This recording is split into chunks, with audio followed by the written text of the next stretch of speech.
ভিডিওতে আমরা সপ্তম শ্রেণীর তৃতীয় পর্যায়ক্রমিক মূল্যায়নের ভূগোলের 11 নম্বর স্কুলের প্রশ্নের উত্তরগুলো আলোচনা করব। একের আছে ইউরোপের রেখা মানচিত্রে কতগুলো বিষয় উপযুক্ত প্রতীকী চিহ্ন সহ বসাতে বলেছে। প্রথমে আছে এলবুর্জ পর্বত। তো এই ককেশাস পর্বতমালাটা দেখিয়ে দিলেই হবে। তো এই ধরো মানে ইউরোপের মানচিত্র, এইটা হচ্ছে ককেশাস পর্বতমালার এইটা হচ্ছে এলবুর্জ যে শৃঙ্গটা আর কি। দুয়ে দিয়েছে নিপার নদী এখানে কৃষ্ণ সাগর থেকে বেরোবে। কৃষ্ণ সাগর থেকে এই যে নিপার নদী, এই কৃষ্ণ সাগর থেকে বেরিয়েছে, এটা হচ্ছে নিপার নদী।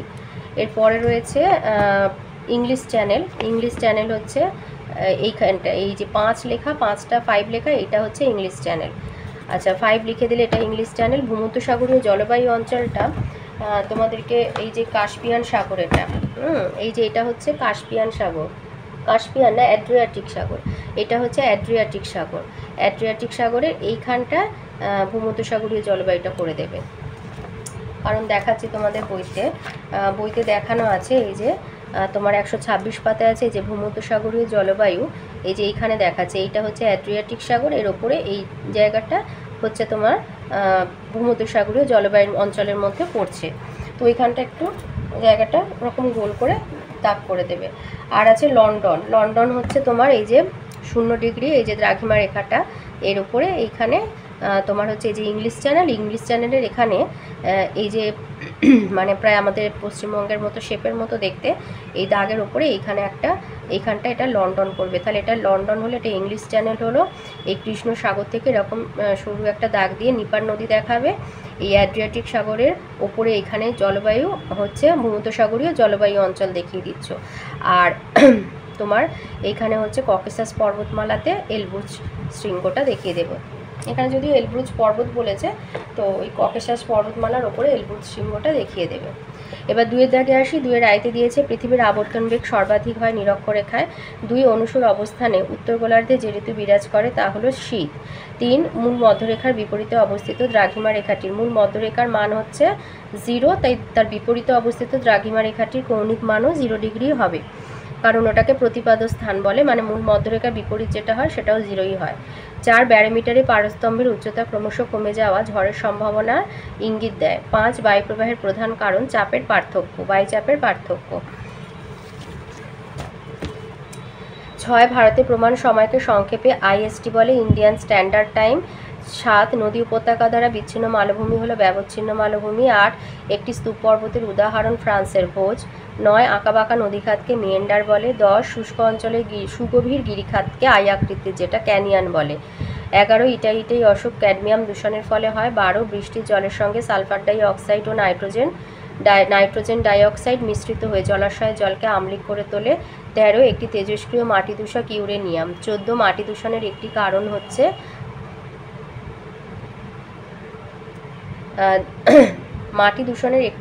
হলো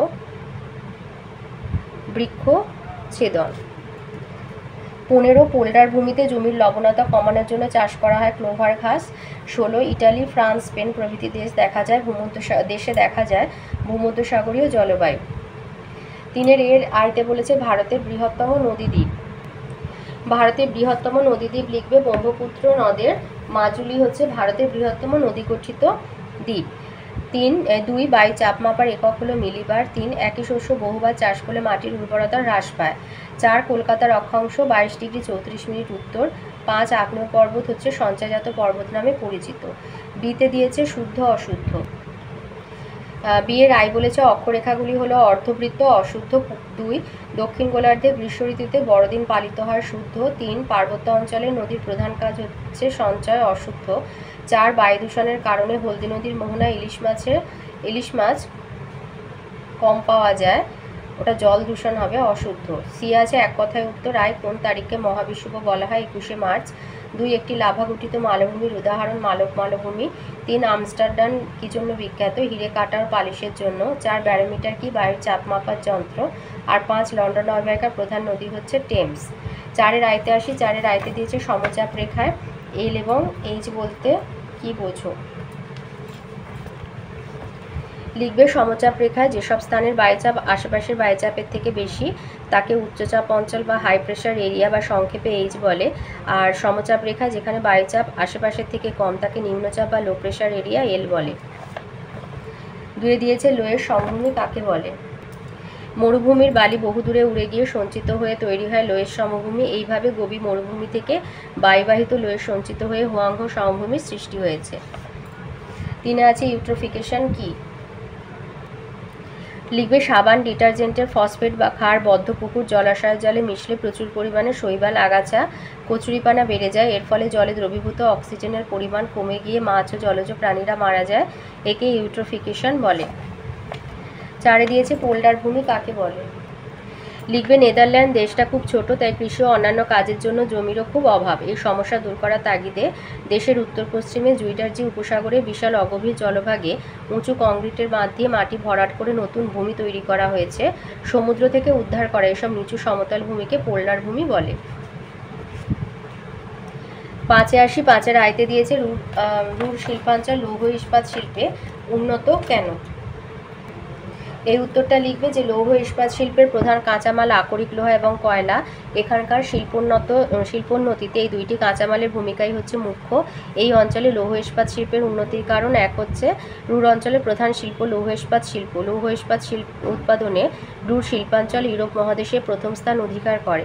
জার্মানির 80% লৌহ ইস্পাত এই অঞ্চলে উৎপাদিত হয়। শিল্পকেন্দ্র এখানকার প্রধান লৌহ ইস্পাত শিল্পকেন্দ্রগুলি হলো এসেন, ডুসেলডর্ফ, ডুইসবার্গ, ডর্টমুন্ড, বুখুম, মুলহাইম, গেলসেন কির্খেন, হ্যাম, হ্যান্টিনজেন প্রভৃতি। এসেন শহরে ক্রুপস অ্যান্ড ডেমাক লৌহ ইস্পাত কোম্পানিটি পৃথিবী বিখ্যাত।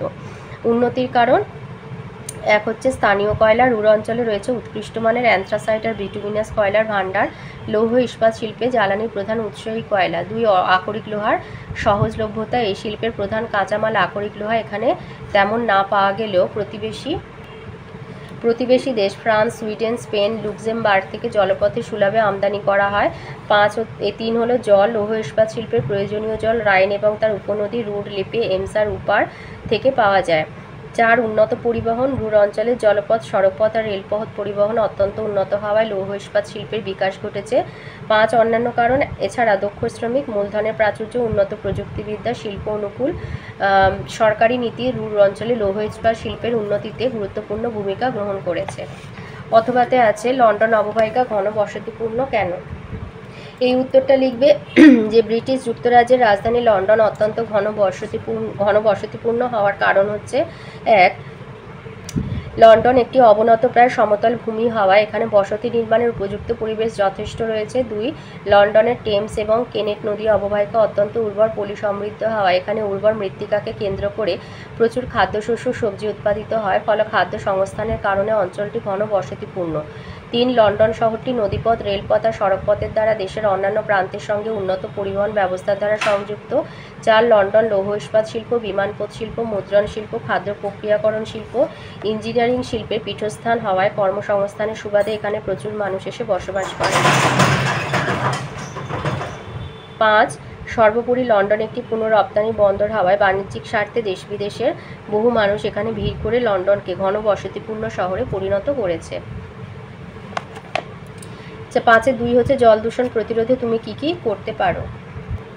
এই উত্তরটা লিখবে যে জল দূষণ রোধে আমি যা যা করতে পারি। 1 হচ্ছে দরকার না পড়লে কলের জল বন্ধ করে রাখবো, এতে বিশুদ্ধ জলের অপচয় কম হবে, অন্যদিকে দূষিত জলের পরিমাণও কমবে। 2 পরিবেশ বান্ধব জিনিস যেমন যা পরিবেশের ক্ষতি করে না এমন জিনিস যেমন কম ক্ষার বা ক্ষারহীন সাবান, শ্যাম্পু, ডিটারজেন্ট ব্যবহার করব। 3 বাড়ির নোংরা আবর্জনা তরল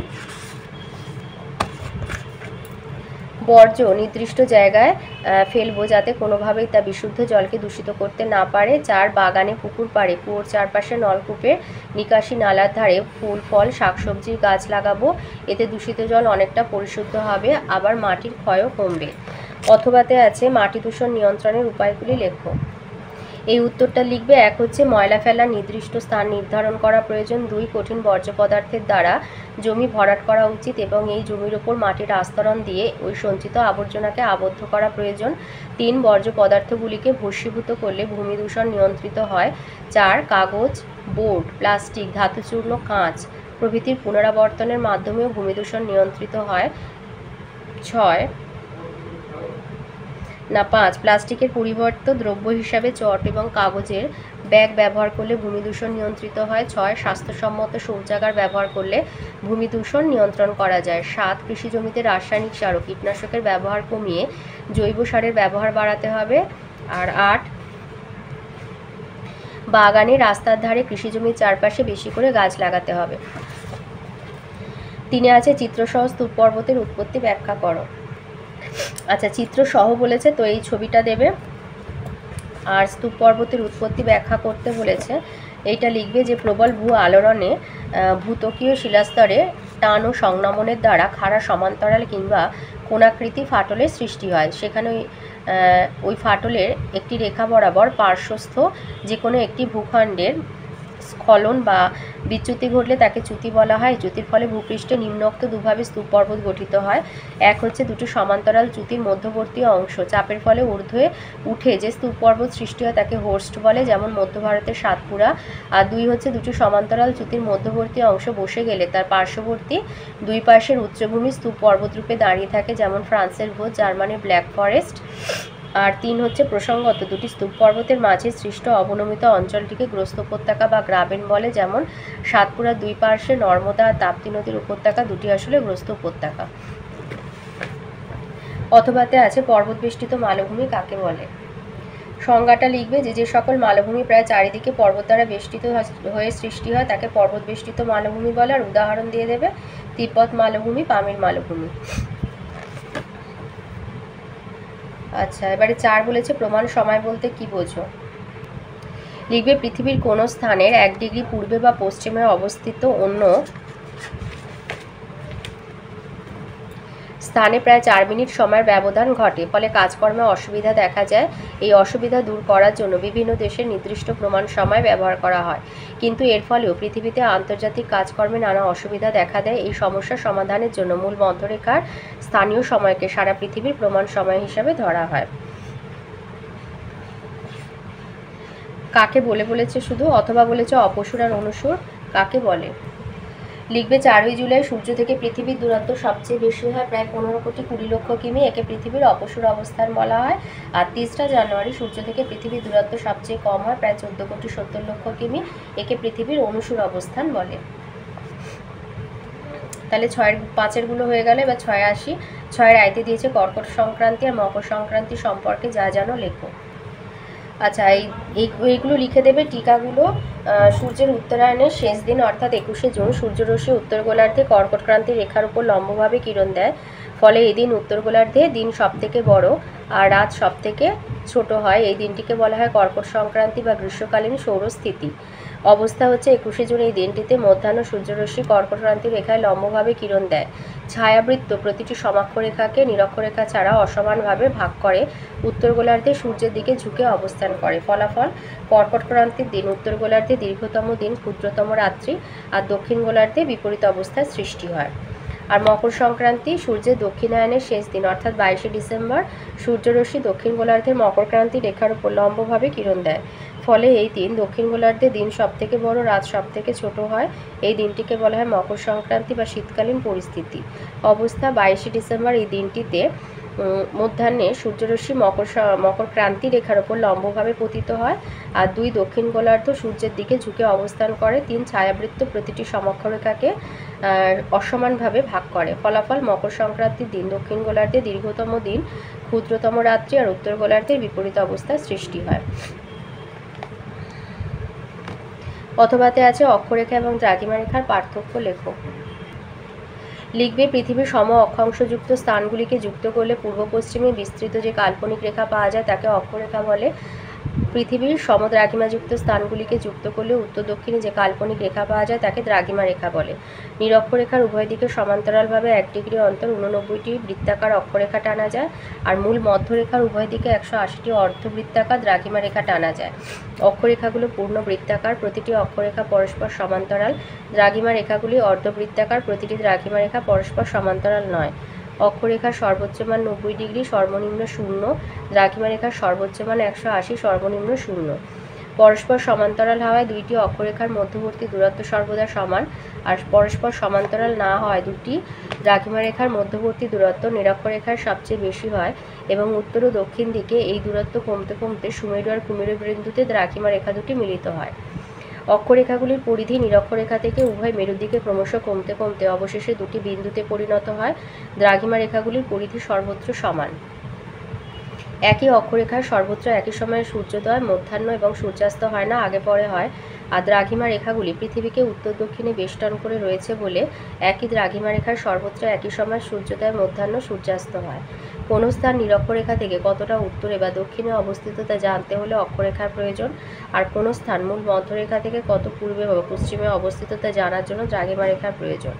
একই অক্ষরেখার উপর অবস্থিত বিভিন্ন স্থানের উষ্ণতার মধ্যে খুব একটা তারতম্য হয় না, আর একই দ্রাঘিমা রেখার উপর অবস্থিত বিভিন্ন স্থানের উষ্ণতা তথা জলবায়ুর মধ্যে ব্যাপক পার্থক্য দেখা যায়। একই অক্ষরেখার উপর অবস্থিত বিভিন্ন স্থানে স্থানীয় সময়ের মধ্যে পার্থক্য দেখা যায়, আর একই দ্রাঘিমা রেখার উপর অবস্থিত বিভিন্ন স্থানে স্থানীয় সময় একই রকম হয়। 2 আছে বায়ুচাপের তারতম্যের কারণগুলি লেখো। এই উত্তরটা লিখবে যে পৃথিবীর বিভিন্ন স্থানে নানা কারণে বায়ুচাপের তারতম্য হয়। কারণগুলি হচ্ছে নিম্নরূপ। 1 হলো বায়ুতে উষ্ণতার তারতম্য।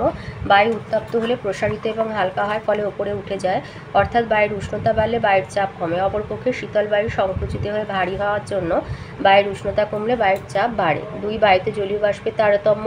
বায়ুতে জলীয় বাষ্পের পরিমাণ বায়ুচাপ নিয়ন্ত্রণ করে। জলীয় বাষ্প সাধারণ বায়ু অপেক্ষা হালকা বলে বায়ুতে জলীয় বাষ্প বেশি থাকলে বায়ুর চাপ কমে, এই কারণে বর্ষাকালে বায়ুর চাপ কম হয়। 3 ভূপৃষ্ঠের উচ্চতা। বায়ুমণ্ডলের শতকরা প্রায় 90% উপাদানই যেহেতু ভূপৃষ্ঠ থেকে প্রায় 16 কিলোমিটার উচ্চতার মধ্যে অবস্থান করে, তাই ভূপৃষ্ঠ সংলগ্ন অঞ্চলে বায়ুর চাপ বেশি হয়, কিন্তু ভূপৃষ্ঠ থেকে যতই ওপরে ওঠা যায় ততই বায়ুর ঘনত্ব কমে, তার চাপ কমে যায়। উদাহরণস্বরূপ প্রতি 274 মিটার উচ্চতায় 34 মিলিবার বায়ুর চাপ কমে যায়। 4 পৃথিবীর আবর্তন গতি। পৃথিবীর আবর্তন গতির জন্য কোরিওলিস বলের সৃষ্টি হয়। কেন্দ্র বহির্মুখী বলের প্রভাবে বায়ু ছিটকে বাইরের দিকে চলে যেতে চায় এবং সে কারণে বায়ুচাপের তারতম্য হয়। উদাহরণস্বরূপ নিরক্ষীয় অঞ্চলে পৃথিবীর আবর্তন বেগ বেশি বলে এখানে যেমন নিম্নচাপ পরিলক্ষিত হয়, তেমন উভয় মেরু অঞ্চলে আবর্তন বেগ কম হওয়ায় বায়ুর উচ্চচাপ পরিলক্ষিত হয়। 5 বায়ুমণ্ডলের ঘনত্ব বা গভীরতা। পৃথিবী পৃষ্ঠে যে স্থানে বায়ুমণ্ডলের ঘনত্ব বা গভীরতা বেশি সেখানে বায়ুর চাপ অপেক্ষাকৃত বেশি, অপরদিকে কম ঘনত্ব বা গভীরতা যুক্ত স্থানে বায়ুর চাপ কম হয়। 6 সমুদ্র আর স্থলভাগের বিন্যাস। পৃথিবী পৃষ্ঠে জলভাগ আর স্থলভাগের বিন্যাস বা বন্টনের ওপর বায়ুর চাপ অনেকটা নির্ভর করে। সমুদ্রের ওপর দিয়ে যে বায়ু প্রবাহিত হয় সেই বায়ু সাধারণত আর্দ্র হালকা হয় এবং আর্দ্র বায়ুর চাপ কম থাকে। অন্যদিকে স্থলভাগের ওপর দিয়ে যে বায়ু প্রবাহিত হয় তা শুষ্ক ভারী হয়, ফলে তার চাপও অধিক হয়। অভিকর্ষজ টান। অভিকর্ষজ টানের প্রভাবে চাপের তারতম্য ঘটে। পৃথিবীর যে স্থান কেন্দ্রের যত নিকটবর্তী সেই স্থানে অভিকর্ষজ টানের প্রভাব তত বেশি। পৃথিবীর অভিগত গোলাকাকৃতি হওয়ায় মেরু অঞ্চলে বায়ুচাপ বেশি আর নিরক্ষীয় অঞ্চলে বায়ুচাপ কম। অথবাতে আছে মানব জীবনে পর্বতের প্রভাবগুলি লেখো। আমাদের রায়মার্টিনে মানব জীবনে পর্বতের প্রভাব অপরিসীম বলে এটা যেরকম লেখা আছে পয়েন্ট দিয়ে, তো আমি একটু বই থেকে দেখিয়ে দিচ্ছি। তোমরা এটাও লিখতে পারো, অথবা বইয়ের 44 পাতায় এই যে হলুদ রঙের এটা হচ্ছে মানব জীবনে পর্বতের প্রভাব। এটা যেমন হচ্ছে নদ নদীর উৎস করবে, এই পয়েন্টটা লিখবে। উচ্চ পর্বতের বরফ গলা জল থেকে প্রচুর নদীর সৃষ্টি হয়। এই নদীগুলি থেকে সারা বছর জল পাওয়া যায়, যেমন হিমালয় পর্বত থেকে গঙ্গা, ব্রহ্মপুত্র, সিন্ধু নদীর উৎপত্তি। এই দুটো পয়েন্ট হচ্ছে জলবায়ুর প্রভাব বলে হেডিং করে লিখে দেবে। যে জলীয় বাষ্পপূর্ণ বাতাস, বা এটাকে বৃষ্টিপাত বলে লিখে দিতে পারো, বৃষ্টিপাত বলে, যে জলীয় বাষ্পপূর্ণ বাতাস পর্বতে বাধা পেয়ে বৃষ্টি হয়। হিমালয় পর্বতে বাধা পেয়ে দক্ষিণ পশ্চিম মৌসুমী বায়ু ভারতে বৃষ্টিপাত ঘটায়। আর এটা লিখবে জলবায়ুর প্রভাব। পর্বত বিরাট প্রাচীরের মতো উষ্ণ আর শীতল বায়ু প্রবাহকে আটকাতে পারে। শীতকালে ভারতের উত্তর দিকে অবস্থিত সাইবেরিয়া তীব্র ঠান্ডা বাতাসকে বাধা দিয়ে হিমালয় ভারতের শীতের তীব্রতা কমিয়ে দেয়। এটা বনভূমি বা বনজ সম্পদ বলতে পারো, যে পার্বত্য অঞ্চলে সাধারণত মূল্যবান নরম কাঠের বনভূমি গড়ে ওঠে। এটা পশুচারণ ক্ষেত্র বলে হেডিং করবে। পর্বতের ঢালগুলোয় ভালো পশুচারণ ক্ষেত্র পাওয়া যায়। পর্বতের ঢালে ধাপ কেটে চাষবাস করা যায়। এটা জলবিদ্যুতের যোগান। পার্বত্য অঞ্চলে খরস্রোতা নদীগুলি জলবিদ্যুৎ উৎপাদনে সহায়ক হয়। এটা শিল্প বলে দিয়ে দেবে, যে কিছু কিছু পার্বত্য অঞ্চলে প্রচুর খনিজ পদার্থ পাওয়া যায়। পর্বতের শিলা, বড় ছোট পাথর সবই ঘরবাড়ি তৈরির উপকরণ হিসাবে ব্যবহৃত হয়। এটা হচ্ছে পর্যটন শিল্প। পার্বত্য অঞ্চলে প্রাকৃতিক সৌন্দর্য, ঠান্ডা আরামদায়ক আবহাওয়ার জন্য ভালো পর্যটন ক্ষেত্র গড়ে ওঠে, যেমন দার্জিলিং, উটি, সিমলা। তো আমি রায়মার্টিনে যেটা রয়েছে 99 পেজে মানব জীবনে পর্বতের প্রভাব, অন্য ভিডিওতে এগুলো আমি অনেকবার বলেছি, তো সেই জন্য বইয়েরটাও এর সাথে দেখিয়ে দিলাম, বই থেকেও করতে পারো। 3 দিয়েছে নদীর ক্ষয়কাজের ফলে সৃষ্ট 3টি ভূমিরূপ লেখো। ক্ষয়কাজ করে নদী তার নিম্ন গতিতে, তাই নিম্ন গতি থেকে যে কোনো 3টে ভূমিরূপ দেবে। এটা আমি রায়মার্টিন থেকে দিচ্ছি ছবিটার জন্য। সরি, ক্ষয়কাজ নিম্ন গতি নয়, উচ্চ গতিতে, আমার বলা ভুল হয়েছে। নদীর ক্ষয়কাজ করে উচ্চ গতিতে, উচ্চ গতি থেকে 3টি ভূমিরূপ বলে দেবে। তো এখানে 1 নম্বর দেবে মন্থকূপ, লিখবে যে নদীর গতিপথে কোমল শিলা অবস্থান করলে নদীর জলের সঙ্গে বাহিত প্রস্তরখণ্ড, নুড়ি, বালি প্রভৃতি ঘুরতে ঘুরতে অগ্রসর হয়ে অবঘর্ষ প্রক্রিয়ায় নদী খাতে ছোট ছোট প্রায় গোলাকার গর্তের সৃষ্টি করে, এদের মন্থকূপ বা পটল বলে। বেলে পাথর বা গ্রানাইট পাথরে গঠিত নদী খাতে সাধারণত মন্থকূপ সৃষ্টি হয়, যেমন জব্বলপুরের পূর্ব দিকে গৌর নদীর তলদেশে মন্থকূপ দেখা যায়, এই ছবিটা দেবে। গিরিখাত বা ক্যানিয়ন ওই আই-আর-ভি আকৃতির উপত্যকা আর কি। নদী পার্বত্য প্রবাহে যদি পার্বত্য অঞ্চলের কোনো শিলাস্তর অপেক্ষাকৃত কম কঠিন হয় এবং সেই অঞ্চলে বৃষ্টিপাত যদি বেশি হয়, তাহলে সেখানে নদী পার্শ্বের দিকে ক্ষয় সাধন করতে থাকে এবং এর ফলে নদী উপত্যকা খুব সংকীর্ণ আর গভীর আকার ধারণ করে। তখন এই উপত্যকাকে দেখতে অনেকটা ইংরাজি ভি অক্ষরের মতো হয়। পার্বত্য প্রবাহে ইংরাজি ভি আকৃতির নদী উপত্যকা অত্যন্ত গভীর আর সংকীর্ণ হলে তাকে গিরিখাত বলে। নেপালের কালীগণ্ডকী নদীর গিরিখাত পৃথিবীর গভীরতম, আর বৃষ্টি বিরল স্থানে নদীর নিম্ন ক্ষয়ের ফলে এই উপত্যকা আরও গভীর হয়ে দেখতে ইংরাজি আই অক্ষরের মতো একে ক্যানিয়ন বলে। মার্কিন যুক্তরাষ্ট্রের কলোরাডো নদীর গ্র্যান্ড ক্যানিয়ন। এখান থেকে লেখাটা নেবে আর ছবিটা দেবে এইটা, এই ছবিটা দেবে। এই যে আই আকৃতি সংকীর্ণ গভীর উপত্যকার, এটা ভি আকৃতি প্রশস্ত উপত্যকা, এই দুটো ছবি দেবে।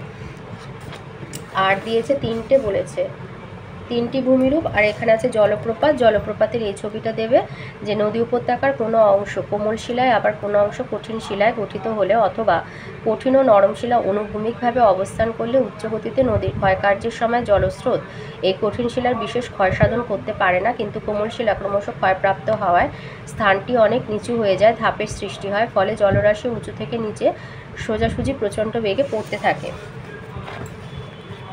উচ্চভূমি থেকে নিচে জলপ্রবাহের এই বেগবান পতনকে জলপ্রপাত বলে। আমেরিকা যুক্তরাষ্ট্রের সেন্ট লরেন্স নদীর ওপর নায়াগ্রা জলপ্রপাত, আর এই ছবিটা দিয়ে দেবে। অথবাতে আছে অশ্বক্ষুরাকৃতির হ্রদ ও বদ্বীপ কীভাবে গঠিত হয় লেখো। অশ্বক্ষুরাকৃতির হ্রদ, এই ছবিটা দেবে যে সমভূমি অঞ্চলে কোনো কোনো নদীতে অসংখ্য বাঁক দেখা যায়। নদীর এই বাঁক ক্রমশ আয়তনে বৃদ্ধি পায় এবং একসময় বাঁকের মধ্যবর্তী স্থান সংকীর্ণ হয়ে পরস্পর কাছে এসে ক্ষয় পেয়ে দুটি বাঁক মিলিত হয় এবং নদী সোজা পথে চলতে থাকে, ফলে ফেলে রাখা নদী বাঁকটিতে জল জমে হ্রদের সৃষ্টি হয়। এই হ্রদের আকৃতি অনেকটা ঘোড়ার খুরের মতো বলে একে অশ্বক্ষুরাকৃতির হ্রদ বলে। যেমন মুর্শিদাবাদ জেলার গঙ্গা নদীর দুপাশে এই ধরনের হ্রদ দেখতে পাওয়া যায়।